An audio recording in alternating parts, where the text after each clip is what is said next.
বলছে রোজাদারদের জন্য জান্নাত কেমনে সাজাবে, কি কি দিবে, রাইয়ান নামক দরজা দিয়ে ঢুকবে, এই না সেই না কত কিছু। আর ওই ইমাম সাহেব যখন একই আদরণের বিধান কুতিবা আলাইকুমুল কিতাল জিহাদের নামটা খালি উচ্চারণ করছে, তারপরে মসজিদ থেকে বের হয়ে কয় হুজুরের বয়ানের মধ্যে জঙ্গি জঙ্গি গন্ধ আসে। আছে না নাই? জোরে বলেন, আরো জোরে বলেন। আল্লাহ বলেন কুতিবা আলাইকুমুল কিতাল, তোমাদের উপর জিহাদ ফরজ করা হয়েছে। আল্লাহ একই বিধান আমরা মানি, আরেক বিধান মানি না। এক বিধানের ওয়াজ করলে খুব খুশি, আরেক বিধানের ওয়াজ করলে চরম নারাজ। বিগত সেশনে আমরা জিহাদ শব্দটা উচ্চারণ করতে পারি নাই। জিহাদ শব্দ উচ্চারণ করলেই আমাদেরকে বলা হতো জঙ্গি, আমাদেরকে বলা হতো মৌলবাদ, আমাদেরকে বলা হতো উগ্রবাদ, আমাদেরকে বলা হতো কট্টরপন্থী, আমাদেরকে বলা হতো পাকিস্তানপন্থী। কথা বলে ঠিক কিনা? কিন্তু আমি এখানে তাদের দুচোখা নীতিকে আমরা সমালোচনা করি। আমরা জিহাদ শব্দ উচ্চারণ করলে জঙ্গি হয়ে যায়, পাকিস্তানি হয়ে যায়, কিন্তু আপনারা যখন বলেন নেশার বিরুদ্ধে এই সরকার জিহাদ ঘোষণা করছে, তখন আপনি জিহাদ কেমনে ঘোষণা করেন? কথা বলেন ঠিক কিনা? আরো জোরে বলেন ঠিক কিনা? সুপ্রিয় ভাইয়েরা আমার, খুব ভালো করে মনোযোগ দিয়ে শুনবেন। আল্লাহ রাব্বুল আলামিন এই জমিনের মধ্যে দিন কায়েমের জন্য নির্দেশনা দান করেছেন। প্রত্যেকটা মুসলমানের উচিত হলো দিন কায়েমের জন্য আন্দোলন সংগ্রাম চেষ্টা প্রচেষ্টা করে যাওয়া। কারো যারা মুমিন তারা আল্লাহর রাস্তায় আন্দোলন করবে। আল্লাযীনা আমানু ইউকাতিলুনা ফী সাবিলিল্লাহি ওয়াল্লাযীনা কাফারু আউলিয়াউহুমুত তাগুত। আল্লাহ রাব্বুল আলামিন বলেন, যারা ঈমানদার তারা আল্লাহর রাস্তায় আন্দোলন সংগ্রাম করবে। এই পৃথিবীর বুকে দিন প্রতিষ্ঠা করার জন্য তারা চেষ্টা প্রচেষ্টা করে যাবে। আপনি খেয়াল করে দেখবেন, নবীজি যতদিন পর্যন্ত রাষ্ট্রীয়ভাবে দিনকে প্রতিষ্ঠা করেন নাই, ততদিন আল্লাহ পাক দিন কমপ্লিট হয়েছে এমন আয়াত নাজিল করেন নাই। যেদিন রাষ্ট্রীয় পর্যায়ে দিন প্রতিষ্ঠিত হয়ে গেছে, ওই দিন থেকে আল্লাহ পাক জায়গায় জায়গায় বলেছে আল ইয়াউমা আকমালতু লাকুম দীনাকুম, আজ তোমাদের জন্য আমি দিনকে পরিপূর্ণ করে দিলাম।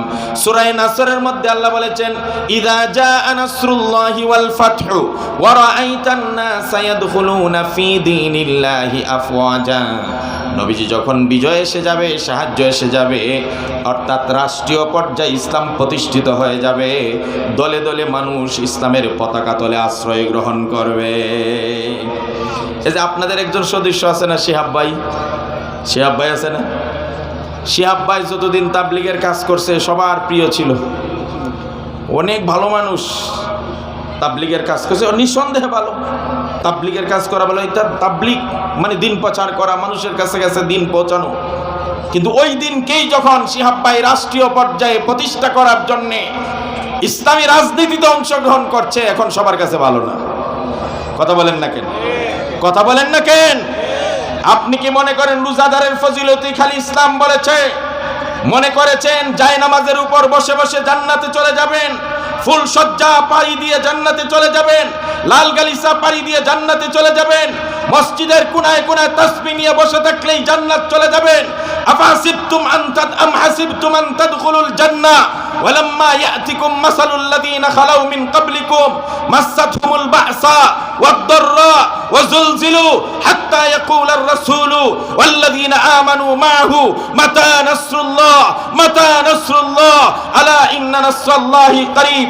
খন্দকের যুদ্ধে একদিকে ছিল প্রচন্ড ক্ষুধা, একদিকে পাথরি জমিনকে কাটতে হয়, প্রচন্ড কষ্ট, 10 হাত গভীর করে 10 হাত প্রশস্ত করে গভীর খনন করতে হয়, আরেকদিকে চতুর্দিকে দুশমনের আক্রমণ, ত্রিমুখী সমস্যার মাঝখানে সাহাবায়ে কেরাম যখন জীবন উষ্টাগত নবীজির কাছে বললেন, ইয়া রাসূলুল্লাহ, আমি আমার পাঞ্জাবির নিচে পাথর পেটে বেঁধেছি যাতে একটু ক্ষুধার যন্ত্রণা নিবারণ হয়।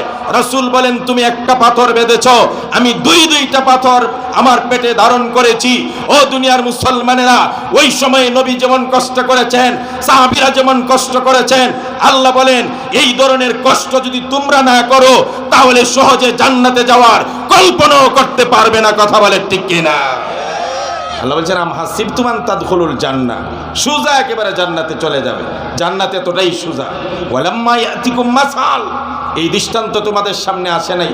আজকের মামুনুল হক, আজকের আইয়ুবী সাহেব, আজকের জুনাইদ আল হাবিব, আজকের আমাদের উলামায়ে কেরাম যারা রিমান্ডে গেছে, জেল খাটছে, আয়নাগর ময়নাগর কত কিছু করছে, আদালত চত্বরে রশি লাগিয়ে হাতে ধরে ধরে টেনেছে, এদেরকে আমরা বোকা মনে করি। কেউ কেউ বলে যে মামুনুল হক এভাবে গরম বক্তব্য না দিলেই তো হতো, এই সত্য উচ্চারণ না করলেই তো হতো, এই সত্য উচ্চারণ না করলেই তো হতো।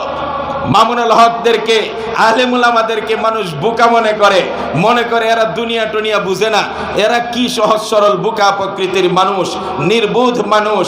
ও দুনিয়ার মুসলমানেরা, আল্লাহ রাসূল সাল্লাল্লাহু আলাইহি ওয়াসাল্লাম বলছেন কুল হাদিহি সাবিলি আদউ আলা বাসিরাতিন আনা ওয়া মান ইত্তাবাআন, এই রাস্তা আমার রাস্তা, এই রাস্তা আল্লাহর দেওয়া জীবন বিধান। এই দিন কায়েমের জন্য রাসূলুল্লাহ 3 বছর শিয়াবে আবি তালিবের মধ্যে বন্দী থেকেছেন, খানা না পেয়ে ক্ষুধার যন্ত্রণায় গাছের পাতা পেরে পেরে রাসূল খেয়েছেন। সেই রাসূলের গাছের পাতা খাওয়ার কারণে ছাগলের পায়খানার মতো পায়খানা হয়ে গিয়েছিল।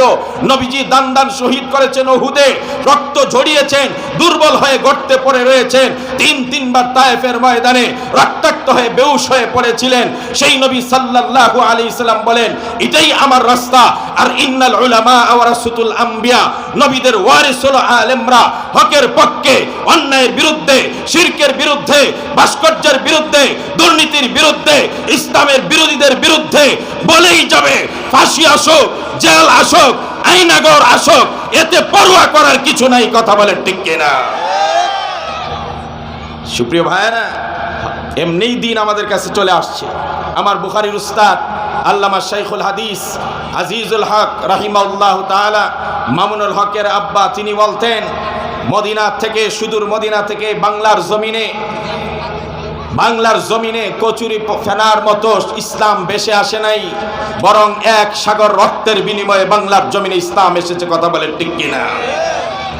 বুখারীর হাদিস শোনায় দেই, ভালো করে মনোযোগ দিয়ে শুনেন। হযরত খাব্বাব রাদিয়াল্লাহু তাআলা আনহু নবী করিম সাল্লাল্লাহু আলাইহি ওয়াসাল্লামের ইসলাম যারা গ্রহণ করেছেন, শুরুর দিকের 6 নম্বর মুসলমান হলেন হযরতে খাব্বাব ইবনে আরাত। হযরতে খাব্বাব ইবনে আরাত বলেন আমি একদিন বিশ্বনবী সাল্লাল্লাহু আলাইহি ওয়াসাল্লামের কাছে গেলাম, গিয়ে দেখি ওয়াহুয়া মুতাওয়াসসিদুন বুরদাতান লাহু ফি জিল্লিল কাবা, নবীজি কাবার চত্বরে চাদর মুড়া দিয়ে নবীজি বসে আছেন হেলান দিয়ে।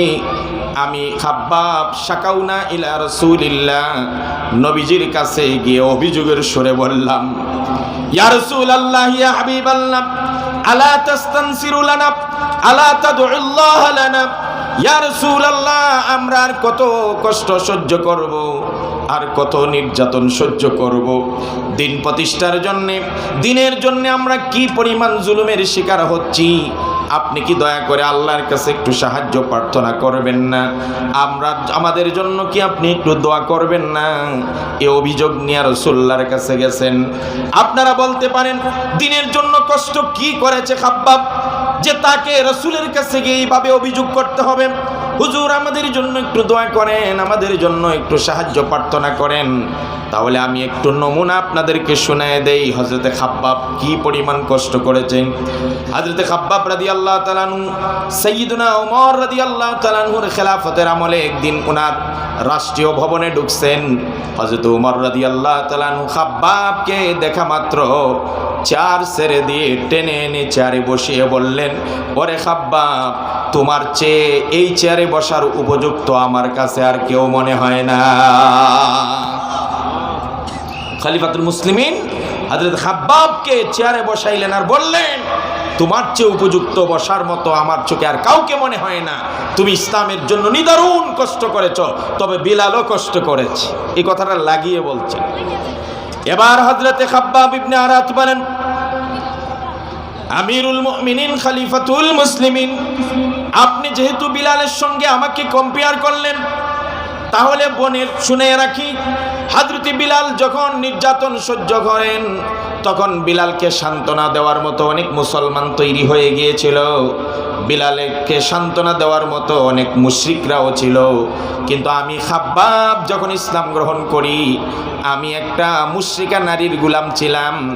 আমার উপর যখন নির্যাতন চলতো, পৃথিবীর একটা মানুষও ছিল না আমাকে একটু সান্ত্বনা দিবে। ওয়া আমিনুল মুমিনিন, আমার নির্যাতনের একটু বিবরণ শুনেন। হযরত খাব্বাব ইবনে আরাত বলেন, আমি দ্বীন গ্রহণ করার কারণে, ইসলাম গ্রহণ করার কারণে আমাকে মাঝে মাঝে জ্বলন্ত কয়লার উপর শুইয়ে দেওয়া হতো। ও দুনিয়ার মুসলমানেরা ভালো করে শুনেন, হযরত খাব্বাব বলেন আমি জ্বলন্ত কয়লার উপর আমাকে শোয়ানো হতো।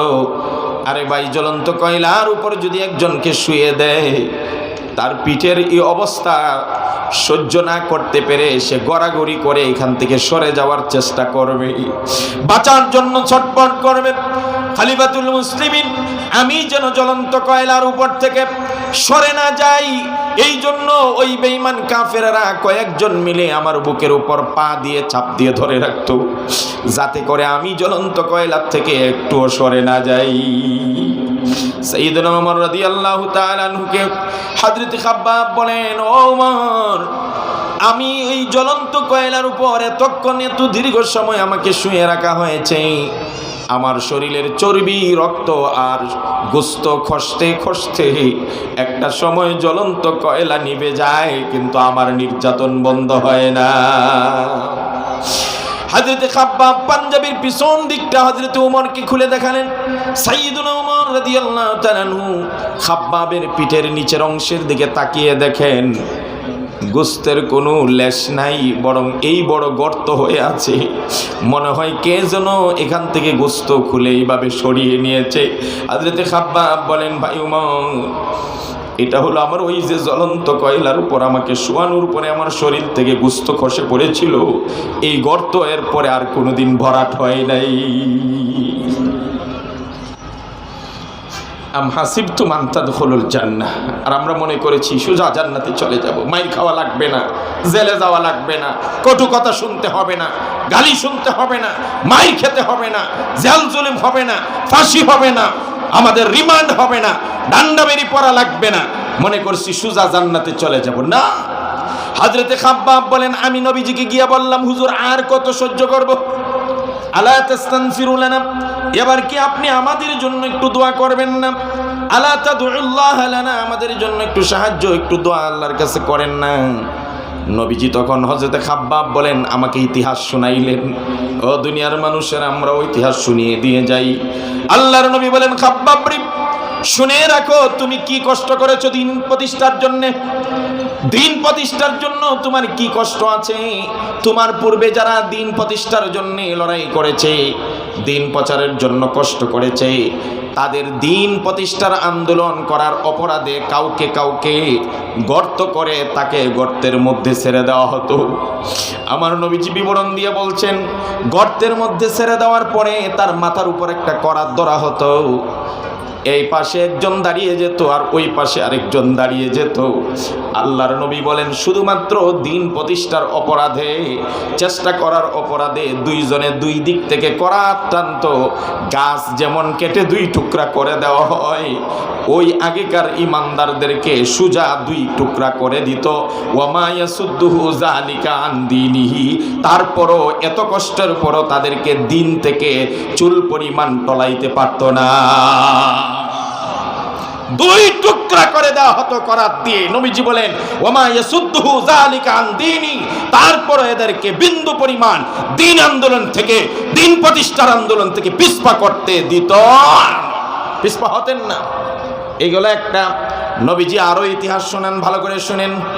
আল্লাহর নবী বলেন, আবার আগেকার কোন ইমানদারকে যারা দ্বীন আন্দোলন করেছে, দ্বীন প্রতিষ্ঠার জন্য মেহনত করেছে, তাদের কাউকে কাউকে কি পরিমাণ কষ্ট দিতেন। নবীজি বলেন, লোহার চিরুনি বানানো হতো, লোহার চিরুনি। আল্লাহর নবী বলেন, লোহার চিরুনি বানিয়ে তার চেহারার দিক থেকে নিয়ে নিচ পর্যন্ত এইভাবে টান দেওয়া হতো, আঁচড় মারা হতো। আবার পিছন দিকে, গাড়ির পিছন দিকে আরেকটা চিরুনি লাগিয়ে এইভাবে টান দেওয়া হতো। ও দুনিয়ার মুসলমানরা, মাঝে মাঝে আমরা পিঠ চুলকাইতে বলি ছেলেকে মেয়েকে, তো বিরক্ত হইয়া ছেলে মেয়েরা তো আর আইডিয়া জানে না কতটুকু আসতে দিলে আরাম লাগবে। অনেক সময় ছেলে মেয়েরা না বুঝতে পেরে জোরে টান মারে, চিৎকার দিয়ে ওঠে, এই কি করতেছস, ব্যথা লাগে, আসতে দে। সামান্য প্লাস্টিকের চিরুনি তাও ওইগুলাকে মাথাটাকে মিলানো আছে যাতে করে ব্যথা না লাগে। সেখানে আল্লাহ রসুল বলেন লোহার চিরুনি দিয়ে জান বাজি রেখে মুখ আর পিঠের মধ্যে এমন আসর দেওয়া হতো। নবীজি বলেন চিরুনির প্রত্যেকটা দাঁতের সঙ্গে শরীরের গোস্তের টুকরাগুলো খসে খসে পড়ে যেত। ওয়ামা ইয়াসুদ্দুহু যালিকা আন দীনিহি, তারপরও এত কষ্টের পরও তারা দিন আন্দোলন বন্ধ করতো না, দিন থেকে তারা পিছপা হয়ে যেত না। আল্লাহু আকবার। আল্লাহর নবী এর পরে হযরতে খাব্বাব বলেন, ওরে খাব্বাব, ওয়েট এন্ড সি, অপেক্ষা করো। ইসলাম যদি বাংলার জমিনে প্রতিষ্ঠা হয়ে যায়, এ দুনিয়ার মুসলমানেরা, ইসলাম যদি রাষ্ট্রীয়ভাবে প্রতিষ্ঠা হয়ে যায়, খোদার কসম রাসূলুল্লাহ আগেই বলে গেছেন, ইয়ামানের রাজধানী সানা থেকে সৌদি আরবের একটা বর্ডারের নাম হলো হাজরামাউত, বর্তমানে এটা ইয়ামানের অংশ হয়ে গেছে। সুদূর ইয়ামানের রাজধানী সানা থেকে সৌদি আরবের হাজরামাউত পর্যন্ত একদল ব্যবসায়ী স্বর্ণ রূপা মালামাল এবং সুন্দরী রমণীদের পসরা সাজিয়ে তারা রওনা করবে। ইসলাম প্রতিষ্ঠিত হয়ে গেলে মানুষ, চোর, ডাকাত, দুর্নীতিবাজ, ছিনতাইকারী এদেরকে আক্রমণ করবে দূরের কথা, নিম্ন পর্যায়ের একটা বাঘেও তাদের উপর আক্রমণের কোনো ভয় থাকবে না। আমরা এই কথা বলি, যারা ইসলামী আন্দোলন করছেন তাদেরকে সাহায্য করুন, সমর্থন করুন, সাপোর্ট করুন, আলেমদের পাশে থাকুন।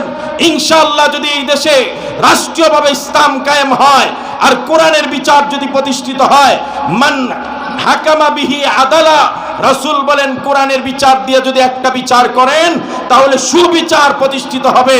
আমরা বেশি কিছু চাই না। আমি তো মাঝে মাঝে বলি, মিস্টার দরবেশ সাহেব যিনি 4000 কোটি টাকার বেশি ব্যাংক থেকে লুট করেছেন, ব্যাংকগুলোকে দেউলিয়া বানিয়েছেন, শেয়ার মার্কেটকে ধ্বংস করে মানুষদেরকে পথে নামিয়েছেন, যারা আজ আমাদের মাথার উপর মাথা পিছু ঋণের বোঝা চাপিয়েছেন, আজকে যারা আমাদেরকে বাজারকে পঙ্গু করে ছেড়েছেন, যাদের কারণে এই কারবারগুলো হয়েছে, ওই দুর্নীতিবাজদের একজন যদি প্রমাণিত হয় দরবেশ 4000 কোটি টাকা আত্মসাৎ করেছে, তাকে সোহরাওয়ার্দী উদ্যানে লাইভ করে সম্প্রচার করে সারা বাংলাদেশ দেখিয়ে আস-সারিকু ওয়াস-সারিকাতু ফাকতাউ আইদিয়াহুমা, কোরআনের একটা বিধান, চুর আর চুন্নির হাত কেটে দাও, দরবেশের 2 হাত কেটে দেন। খোদার কসম বাংলার জমিনে দুর্নীতি দমন কমিশন লাগবে না, ইনশাআল্লাহ 90% চুরি দুর্নীতি বন্ধ হয়ে যাবে। কথা বলে ঠিক কিনা? একবার দেখেন না কোরআন প্রতিষ্ঠা করে। শাইখুল হাদিস সাহেব রহমতুল্লাহ আলাইহি বলতেন যে আমরা শুধু ইসলামী রাষ্ট্র ব্যবস্থার কথাই বলে গেলাম, খাওয়াইতে পারলাম না। মিষ্টির কথাই মানুষকে বলছি, মিষ্টি অনেক মজা, অনেক মজা, কিন্তু খাওয়াইতে পারলাম না।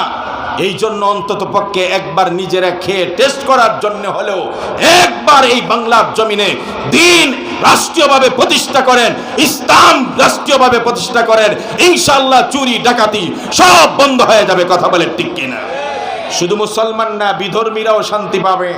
নবীজি বলেন, আলা মান যালামা মুআহাদান আবিন তাকাসাহু আও কাল্লাফাহু ফাওকা তাকাতি আও আখাযা মিনহু বিগাইরি তিবি শাইইন বিগাইরি তিবি নাফসিন ফাআনা হাজিজুহু ইয়াউমাল কিয়ামা। নবীজি বলেন, ও হিন্দু ভাইয়েরা, আপনাদেরকে বলছি, বৌদ্ধদেরকে বলছি, খ্রিস্টানদেরকে বলছি, বিধর্মী ভাইদেরকে বলছি, নবীজি বলছেন যদি ইসলামী রাষ্ট্র হয়ে যায় তাহলে সরকার প্রধানের দায়িত্ব হলো যদি কোনো বিধর্মীর উপর কেউ অযাচিত নির্যাতন করে, তার সাধ্যের বাহিরে বোঝা চাপিয়ে দেয়, তার প্রাপ্য নাগরিক অধিকার থেকে বঞ্চিত করে, কিয়ামতের দিন ওই বিধর্মীর পক্ষ হয়ে আমি বিশ্বনবী আল্লাহর আদালতে ওই মুসলমানের বিরুদ্ধে মামলা দায়ের করব।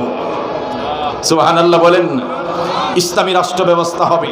আর সর্বশেষ কথা আমার, যদি আমরা ইসলামী আন্দোলন করতে গিয়ে মারা যাই তাহলে লাভ আছে না নেই?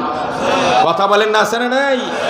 এই আল্লাহর দ্বীন প্রতিষ্ঠা করার জন্য আল্লাহর রাস্তায় জিহাদ করে শহীদ হবেন এমন স্পৃহা আমাদের মধ্যে আছে না নেই? কার কার আছে হাত উঠান। শহীদ হওয়ার তামান্না আছে না নাই? এই মেয়েরা হাত নামান। নবীজি বলছেন কারো মধ্যে যদি স্পৃহা না থাকে, জিহাদ করার আর শহীদি তামান্না না থাকে, তার মৃত্যুটা মুনাফিকের মৃত্যু হবে। কথা বলেন ঠিক কিনা? নবীজি দোয়া করতেন, আল্লাহুম্মা রযুকনি শাহাদাতান ফি সাবিলি, আয় আল্লাহ, আল্লাহ আপনার রাস্তায় আমি শহীদ হতে চাই। লাওয়াদিতু আন উক্তালা ফি সাবিলিল্লাহ সুম্মা উহিয়া সুম্মা উক্তালা সুম্মা উহিয়া সুম্মা উক্তালা। নবীজি বলতেন আল্লাহর কসম, আমার মন চায় আল্লাহর রাস্তায় শহীদ হয়ে যায়, আবার জীবিত করা হোক, আবার শহীদ হয়ে যায়, আবার জীবিত করা হোক, আবার শহীদ হয়ে যায়। সুবহানাল্লাহ। লাস্ট হাদিসটা বলে আমার বক্তব্য শেষ। নবীজি বলছেন একজন শহীদের জন্য 8টা পুরস্কার আল্লাহ রাখছেন। কয়টা পুরস্কার? সবাই বলেন কয়টা? লিশাহিদে সিত্তু খিসালিন, এই হাদিসে 6টা, অন্য জায়গায় আরো 2টা। একজন শহীদের জন্য আল্লাহ রাব্বুল আলামিন 8টা পুরস্কার রেখে দিয়েছেন। 1 নম্বর হলো ইউগফারু লাহু ফি আউয়ালি দাফাতিন। আল্লাহর নবী সাল্লাল্লাহু আলাইহি ওয়াসাল্লাম বলেন, কোন শহীদ যখন আল্লাহর দ্বীন প্রতিষ্ঠার জন্য আল্লাহর রাস্তায় শহীদ হয়ে যায়, শহীদের রক্তের ফোঁটাটা জমিনে পড়তে দেরি, তার পিছনের সব গুনাহ মাফ হতে দেরি হয় না। 2 নম্বর পুরস্কার, ওয়ায়ারা মাকাদাহু মিনাল জান্নাহ। নবীজি বলেন শহীদ যখন ইন্তেকাল করবে, আল্লাহর রাস্তায় ইন্তেকাল করার আগে আগে আল্লাহর পক্ষ থেকে জান্নাতের ফেরেশতারা তার সামনে তার বাড়িটা জান্নাতে কোন জায়গায় সে থাকবে, ওই বাড়িটা দেখানোর আগ পর্যন্ত শহীদের জান কবজ হয় না। 3 নম্বরে বিশ্বনবী সাল্লাল্লাহু আলাইহি সাল্লাম বলেন, ওয়ায়ুজাজু মিন আযাবিল কবর। শহীদের 3 নম্বর পুরস্কার হলো কবরের আযাব থেকে আল্লাহ পাক শহীদকে বাঁচিয়ে দেন। সুবহানাল্লাহ। 4 নম্বর পুরস্কার, ওয়ায়ামানু মিনাল ফাজাইল আকবার। নবীজি বলেন কিয়ামতের বিভীষিকাময় মুহূর্তে যেদিন সবাই ইয়া নাফসি ইয়া নাফসি করবে, এমন বিভৎস আর বিভীষিকাময় দিনে শহীদকে আল্লাহ সম্পূর্ণ নিরাপদ রেখে দিবেন। 5 নম্বর পুরস্কার, নবীজি বলেন ওয়ায়ুদাউ আলা রাসি। আল্লাহর নবী বলেন কিয়ামতের মাঠে শহীদের মাথার উপর ইয়াকুতের একটা টুপি পরিয়ে দেওয়া হবে, যেই টুপিটার মূল্য খায়রুম মিনাদ দুনিয়া ওয়া মা ফিহা। দুনিয়া এবং দুনিয়ার মধ্যে যা কিছু আছে তার চাইতে বেশি দামি হয়ে যাবে। সুবহানাল্লাহ। 7 নম্বরে বিশ্বনবী সাল্লাল্লাহু আলাইহি ওয়াসাল্লাম বলেন ওয়ায়ুহাল্লু হাল্লা, তাকে একটা চাদর পরিয়ে দেওয়া হবে। এই চাদরটা কাপড়ের চাদর নয়, এই চাদরটা মখমলের চাদর নয়। বিশ্বনবী সাল্লাল্লাহু আলাইহি সাল্লাম বলেন এই চাদরটা হলো ঈমানের চাদর পরিয়ে দেওয়া হবে। 7 নম্বরে বিশ্বনবী সাল্লাল্লাহু আলাইহি সাল্লাম বলেন ওয়ায়ুজাওয়াজু ইসনাতাই ওয়া সাবঈনা সাবঈনা যাওজাতাম মিনাল হুরিল আইন। আল্লাহর নবী বলেন যারা আল্লাহর রাস্তায় শহীদ হয়ে যায়, জান্নাতি ডাগর বিশিষ্ট 72 জন হুরের সঙ্গে শহীদের বিয়ে দেওয়া হবে। আর হুজুর সুবহানাল্লাহ বলেন না। 8 নম্বরে বিশ্বনবী সাল্লাল্লাহু আলাইহি ওয়াসাল্লাম বলেন একজন শহীদ তার পরিবারের মিন আকারিবিহি, পরিবার পরিজনের 70 জন মানুষকে সুপারিশ করে আল্লাহর জান্নাতে নিয়ে যাবেন। আল্লাযীনা ইউকাতিলুনা ফি সাবিলিল আমানু ইউকাতিলুনা ফি সাবিলিল্লাহ ওয়াল্লাযীনা কাফারু ইউকাতিলুনা ফি সাবিলিত তাগুত। যারা মুমিন তারা আল্লাহর রাস্তায় জিহাদ করবে। জিহাদ মানে সবসময় একবারে কাটাকাটি কইরা মইরা যাওয়া নয়। জিহাদের বিভিন্ন স্তর আছে। আল্লাহর দ্বীন প্রতিষ্ঠা করার জন্য লিখনির মাধ্যমে, বক্তৃতার মাধ্যমে, স্লোগানের মাধ্যমে, মিছিল মিটিংয়ের মাধ্যমে, রাজনীতি করে যেভাবে পারা যায় আল্লাহর দ্বীনকে এই জমিনে প্রতিষ্ঠা করা, আল্লাহর রাস্তায় জিহাদ করার অন্তর্ভুক্ত। কথা বলে ঠিক কিনা? যারা ঈমানদার তারা আল্লাহর রাস্তায় জিহাদ করে, আর যারা বেঈমান, যারা কাফের, এরা তাগুতের রাস্তায় লড়াই করে। আমরা কি ঈমানদার না? কথা বলেন, কথা বলেন। তাহলে আমাদের আন্দোলন আমাদের লড়াই, আমাদের সংগ্রাম, আমাদের রাজনীতি, আমাদের ব্যবসা, আমাদের চেষ্টা, আমাদের প্রচেষ্টা হবে কোরআনী বিধান প্রতিষ্ঠা করার জন্য, রাষ্ট্রীয় পর্যায়ে ইসলাম প্রতিষ্ঠা করার জন্য আন্দোলন করা। আর যদি আপনি ইমানদার না হন তাহলে তো আপনি কুফরি মতবাদ প্রতিষ্ঠা করার চেষ্টা করবেন। এবার প্রশ্ন হলো জাতি, আপনি কি মনে করেছেন জায়নামাজে বসে বসে তাসবিহ জপবেন আর কুফরি মতবাদ প্রতিষ্ঠা করবেন আর বলবেন আমি সোজা জান্নাতে চলে যাব? এতটাই সহজ জান্নাত নয়, কথা বলে ঠিক কিনা? হাদিস শুনাইছিলাম, হুফফাতিল জান্নাতু বিল মাকারিহি ওয়া হুফফাতিন নারু বিশাহাওয়াত। জান্নাতের চতুর্দিকে কাটা বিছানো। কাটা কি বিছানো? কথা কয় না, আরো জোরে কন। যে জিনিস যত দামি হয় সেই জিনিসের সংরক্ষণ তত দামি হয়, আর সেই জিনিস পাইতে গেলে কষ্ট তেমন করতে হয়।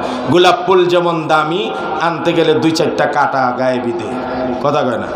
আরে গোলাপ ফুল আনতে গেলে 2-4টা কাটা বিধে না? আর ওই যে রাস্তার পাশে খালে বিলে এক রকমের ফুল পাওয়া যায়, মানুষ পেরে পাইরা তারপরে এটার নষ্ট করে যায়, উপরে মেরে যায়, কোন খবর নাই, কষ্ট তো নাই, এটার গুরুত্বই নাই। তার ফুলের যেমন গুরুত্ব নাই এই জন্য কষ্ট নাই, গোলাপ ফুলের যেমন গুরুত্ব আছে এটা আনতে তেমনই কাটাবিদ্ধ হতে হবে। এই জন্য মুসলমান প্রস্তুত থাকুন আল্লাহর দ্বীন প্রতিষ্ঠা করার জন্য, রাষ্ট্রীয়ভাবে ইসলাম প্রতিষ্ঠা করার জন্য। যদি আল্লাহর জান্নাতে যেতে চান তাহলে মাঝে মাঝে কিছু কাটাবিদ্ধ হবে। আলেমরা যখনই ডাক দিবে দ্বীন প্রতিষ্ঠার আন্দোলনে, ইনশাআল্লাহ সশরীরে উপস্থিত হব, অর্থ দিব, টাকা দিব, সমর্থন আর ভালোবাসা প্রদান করব, যাতে 2-4টা কাটা নিজের গায়ে বিদ্ধ হয়, তবেই আমি জান্নাতে যেতে পারবো। কাটা বিদ্ধ হওয়া ছাড়া জান্নাতে যাওয়া সম্ভব নয়। হুফফাতিল জান্নাতু বিল মাকারি। কে কে জান্নাতে যাওয়ার জন্য প্রয়োজনে আল্লাহর রাস্তায় শহীদ হতে রাজি আছেন ইনশাআল্লাহ? আল্লাহ সবাইকে কবুল করুক, বলেন আমিন। ওয়া মা আলাইনা ইল্লাল বালাগ। আসসালামু আলাইকুম ওয়া রাহমাতুল্লাহি ওয়া বারাকাতুহু। সামনে লাগাতে বলেন, সামনে লাগাতে। আলহামদুলিল্লাহ।